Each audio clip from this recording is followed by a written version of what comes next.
Cillian Murphy is an Irish actor, Cillian meaning bright-headed but also war-strife, which would explain why he's in so many war films. But as well as a few war films, he has been in many others. So come with me as I indulge on my Cillian Murphy fascination, meaning I watch a load of his films, and Peaky Blinders. At Death's Door, it is a 14-minute short film you can find on YouTube in 480p.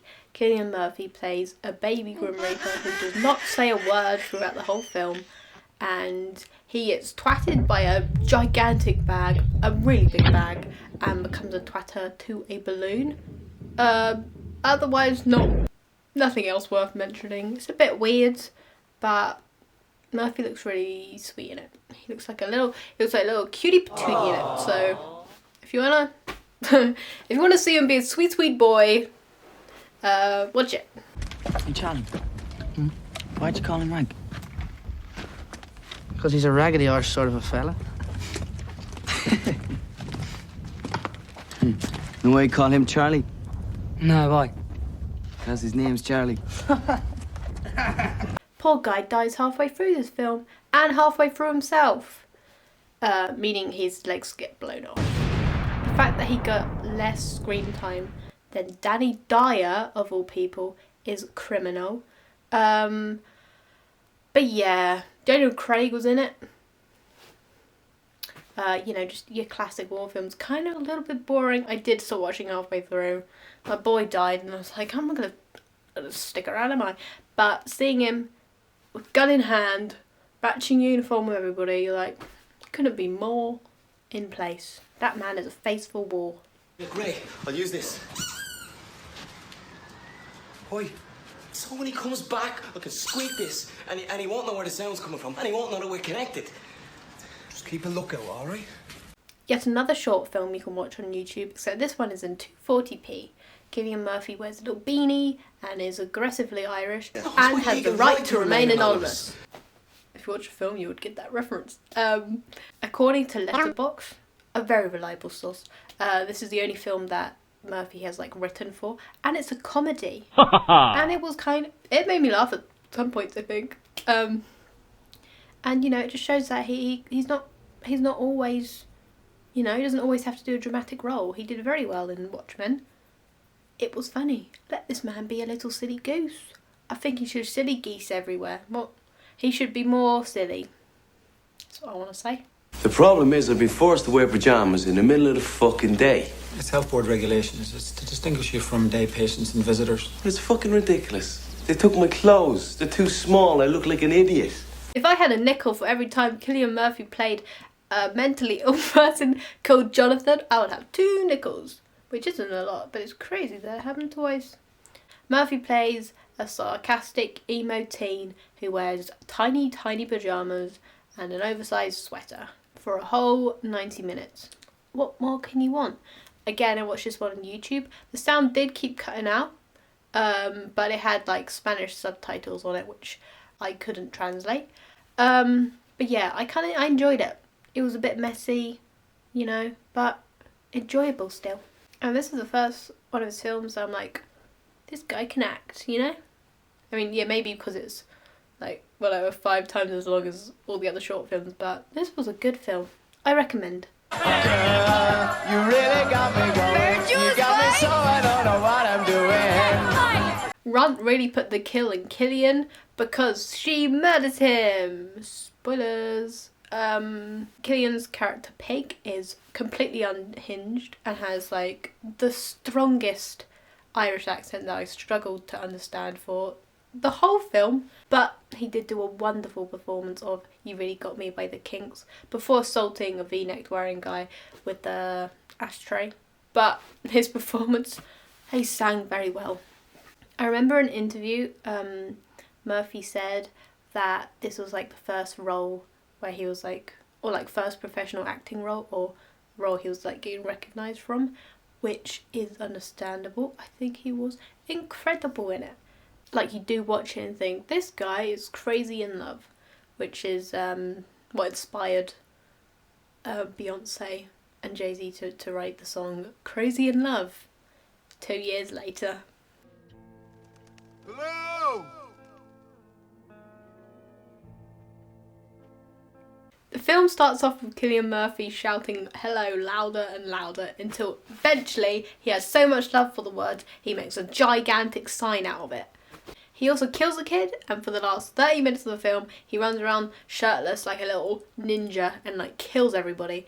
And I really enjoyed this film, not only because he was shirtless, but because I really like zombie films. I also like how it wasn't set in America. Like most zombie related stuff is always in America, and this one was in British was in England, the UK, which, you know, threw me off. I was like, why are these people not sounding American? Oh, we're in London. But yeah, they made an M&S reference. Like, you never get that in zombie films. But yeah, and also it showed how, like, you know most zombie stuff, the main problem is never the zombies, it's the people, specifically the men. Also, there's a bit where the dad sees a load of horses, and then he goes and blows the kisses to the horses. And then he's like, hey guys, look, there's some horses. And nobody gives a shit. They're like, we finally got food, we're having a little picnic. And this guy's like, and that made me laugh, I don't know why. He's here. Who? The Batman. Cillian plays the villain Scarecrow, and this was the first role I think I saw him in. And, you know, if you love him after seeing him as like a psychotic mask wearing freak, you're gonna love him when he's just a normal lad.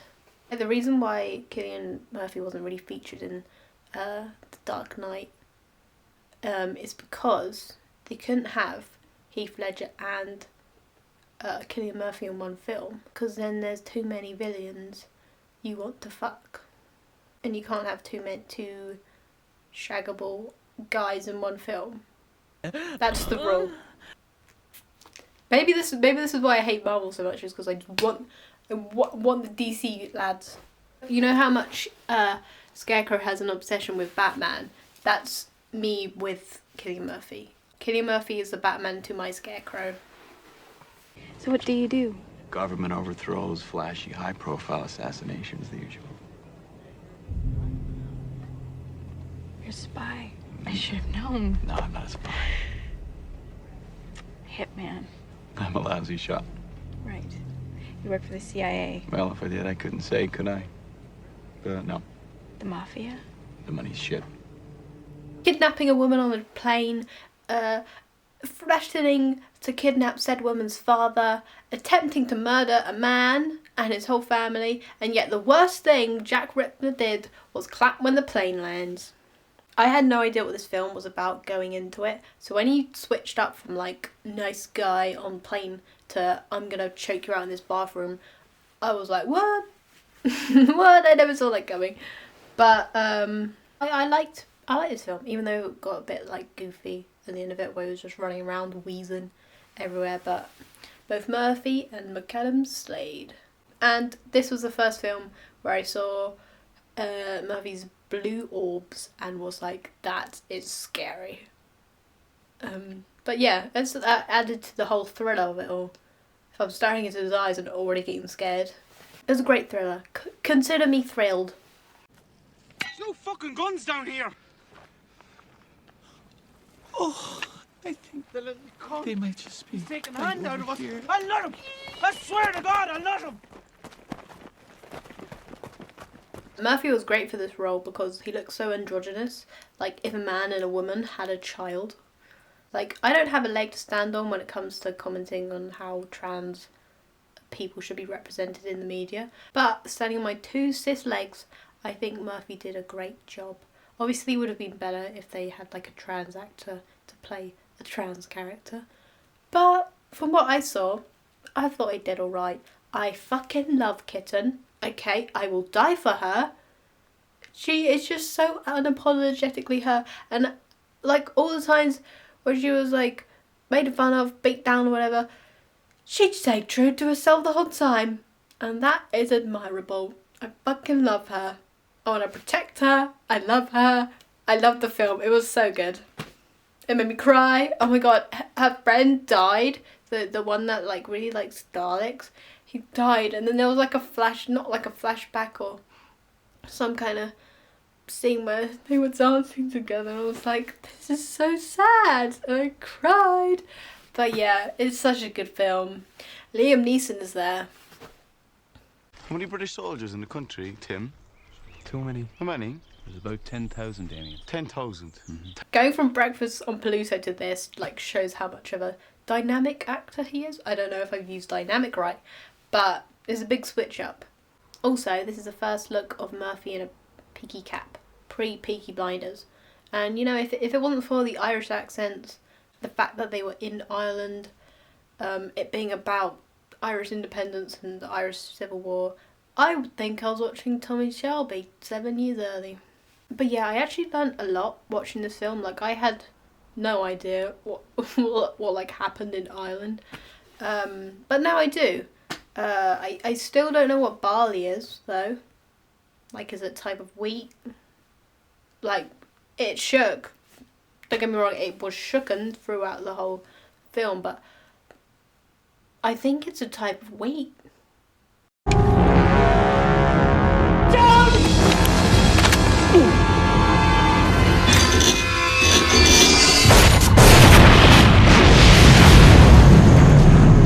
It was actually pretty loud. There's the whole, it's a short film, but the whole thing that happens is there's a big explosion, like a tripwire, big boom, not silent at all. That's the problem right there. Between the boosters and the gravity of the sun, the velocity of the payload will become so great, space and time will become smeared together. Everything will distort, everything will be unquantifiable. The only thing worse than being cooked by the sun is this film's movie poster. I don't like it. I don't like it at all. It's not good. Like, I hate how they have him peeking out through the little sunny bit, and they featured his, not featured his hair, but they've got a few strands of his 2000s emo haircut in, which is not good. I'm going to say his haircut was not good, and the fact that they put it on the poster, even a little bit, is not, it's criminal, actually. They should not have put him on the poster. It was even a slither. It's not even like one of those things where, like, I feel like this is more recent, where actors are just put on movie posters to be like, this guy is in the film, watch the film. It was like, he was barely in the thing, so you can't even tell it's him. And it looked like shit. Don't put him on it. Like, just have a picture of the sun in the corner, like, with the fucking lines. That would have been a better poster, I think. I would rather get my leg trapped in a cooling system than have Cillian's 2000 hair. I don't think it's too dissimilar to mine, to be fair. If only it's a bit shorter, so maybe I don't really have a... It's cute. Maybe I don't really have a... Maybe I'm being a hypocrite, but I didn't like his haircut. I liked the film. It got silly at the end, to be fair.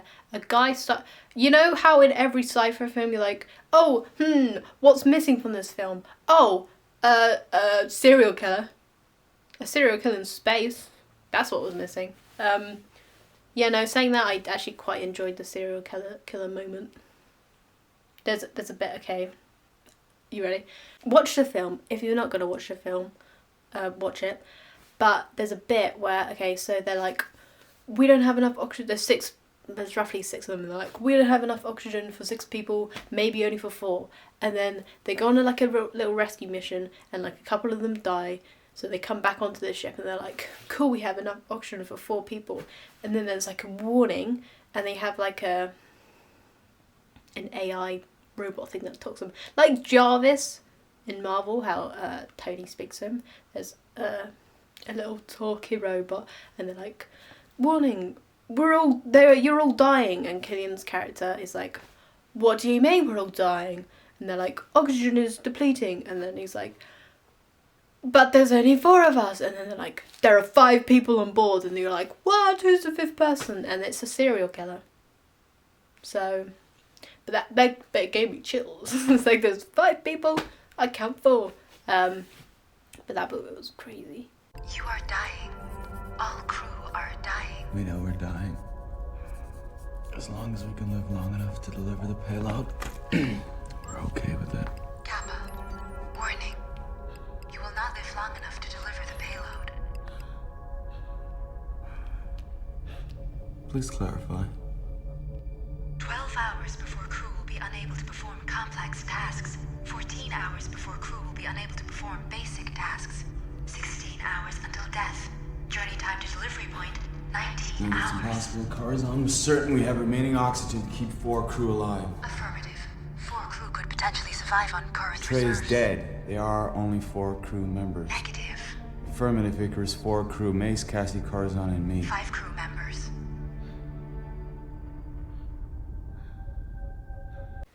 Yeah, but it's a big switch up from sci-fi film, we're all dying, to, oh, we're actually being murdered.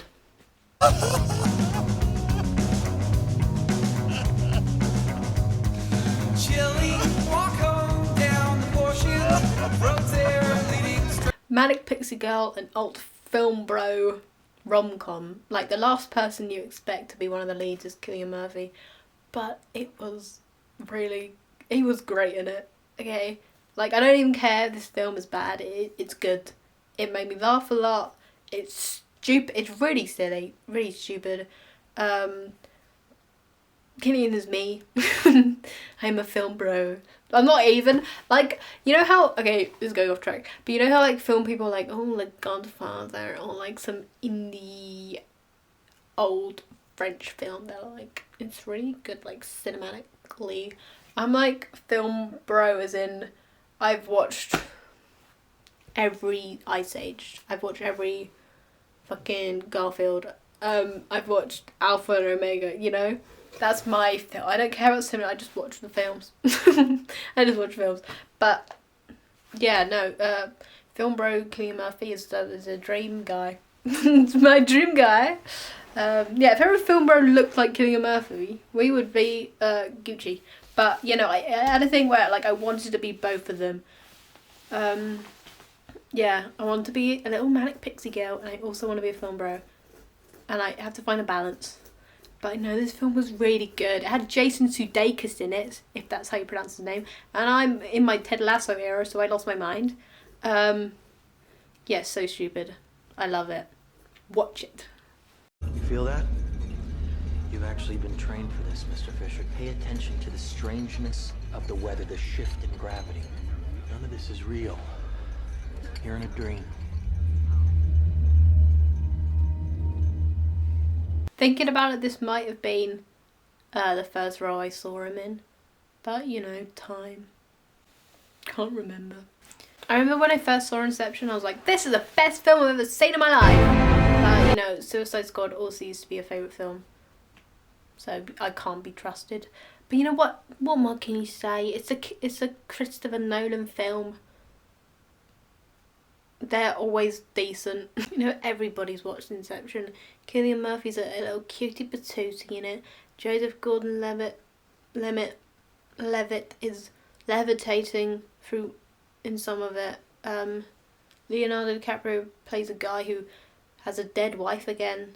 You know, Hans Zimmer is zimmering away. It's a great film. With even better actors in it.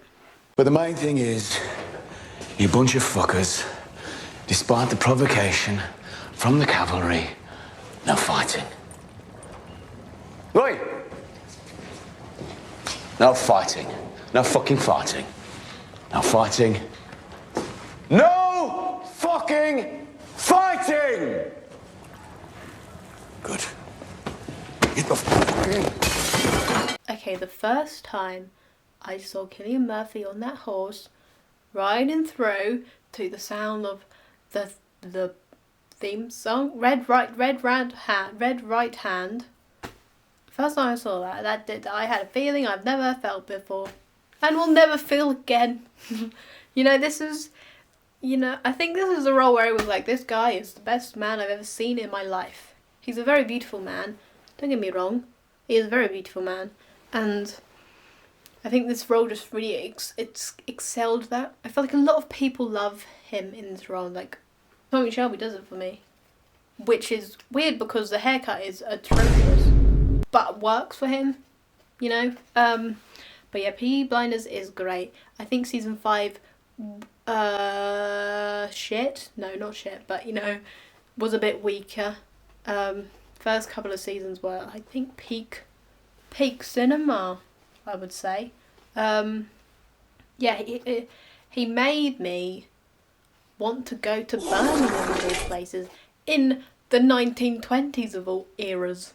I watched it ages ago and being like, this is the coolest thing I've ever seen in my life. The coolest thing. And I love the Shelby family.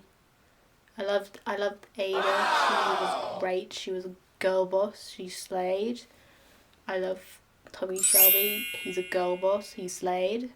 I love John. I wasn't a big fan of like Arthur was alright, but he just got a bit like, calm down a bit. Calm down, mate. There's a line and he always sniffed it and then he went past and went over it. Yeah. Blinders is great, man. If you haven't watched it, watch it. What are you doing with your life? Now this white whale, did he dance a jig and pick your pocket as well? Hmm? Gracias. No matter how many films I watch about Moby Dick, I'm not going to read it. I'm not 100% sure what Murphy's role in this film was, other than to look pretty, and I think he was blonde and have beautiful blonde locks. I think he was just Chris Hemsworth's bestie and he was just tag along for the ride, just on a little sailing trip. But yeah, he gets dumped on an island. They strand him on this island. They abandoned my boy.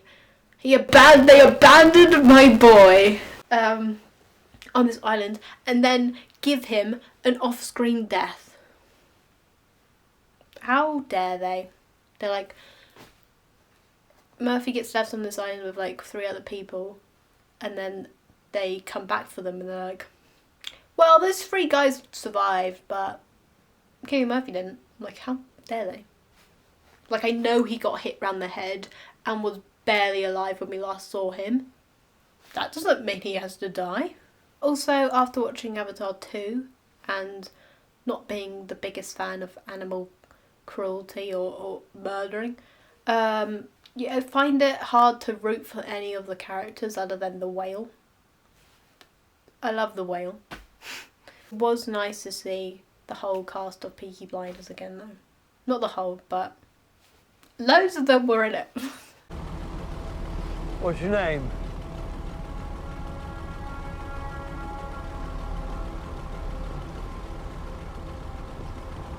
Plays the role of Shivering Soldier, which I could have played last week when I had COVID-19.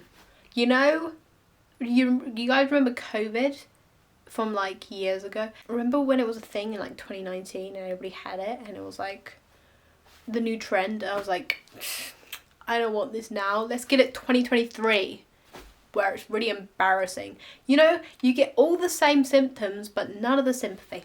Yeah, so that sucked. But yet another war film for our war man. He's got a face for war. I remember watching this in cinema for the first time, and this was pre-glasses wearing era for me. So I just saw these British guys with dark hair and was like, there's another guy. I mean, I know he's Irish, but he was British in the film. So I don't think I even knew he was in the film when I first watched it. Probably didn't even know who he was when I first watched it, but now watching it, I'm like, there he is. There he is with Barry Keoghan. Yet another Irish. 2 Irish boys on a boat. Yeah. He was very cold in that film. Shivering, almost. Get it done! Get it done! Hairy man. It's like finding 2 blueberries in your vacuum cleaner. I watched this in cinema and everybody was so quiet. It was crazy. I have never experienced that sort of atmosphere before. It was electric. But yeah, the only suitable person to replace John Krasinski is Cillian Murphy. Who's in his DILF phase, I would say. This is a really good film. It was so I heard Murphy really enjoyed this role because he didn't have to remember as many lines. that is a lie. But comparing this film's dialogue to how much he had to remember for Oppenheimer, that's the bomb in Oppenheimer. This man's stare is worth 1,000,000 stares. Like, it's so strong. I thought I was watching it in 3D. I don't really know what else to say. This film, the Oppenheimer was amazing. Cillian Murphy is amazing. He's a phenomenal actor. I think watching all his films, I feel like I've grown up with him through his acting career. You know, it just shows how, like, good he is as an actor in over, like, all kind of genres. I mean, especially dramatic roles he thrives in. But he's good at comedy, he's good at romance, he's good at everything. And I hope he makes another 100 films. This man is amazing. Every film I watch from now on, if it doesn't have Cillian Murphy in it, I'm gonna stop watching.